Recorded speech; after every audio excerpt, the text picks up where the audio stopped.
আসসালামু আলাইকুম। আশা করি সবাই ভালো আছেন। আজকে বিকেলবেলা একটু হাঁটাহাঁটি, তাই ভাবলাম যে একটু ভিডিও করে নেই। আর পানির অবস্থা মোটামুটি বৃষ্টি নেই 2 দিন যাবৎ, পানি কিছু কম আছে, বাড়ার কোনো নাই। ব্রিক ফিল্ডে চতুর্দিকে পানি আর পানি।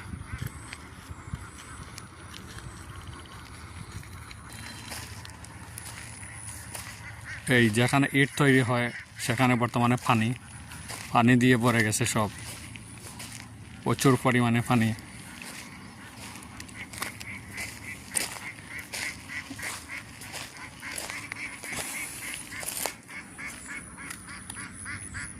এই অবস্থা।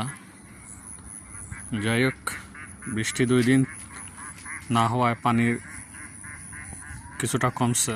আর যদি বৃষ্টি অনবরত থাকতো তাহলে তো এই যেখানে আছি আমরা, এই যে ইট নিচে রাখা আছে সেখানে পানি উঠে যেত। এই অবস্থা। সন্ধ্যাবেলা তো আপনাদের সাথে ভাবলাম যে একটু প্রাকৃতিক দৃশ্য, হাওরের সাইড একটু শেয়ার করি, তাই একটু ভিডিও করে আপনাদেরকে দেখানোর চেষ্টা করলাম। ধন্যবাদ, সবাই ভালো থাকবেন। আসসালামু আলাইকুম।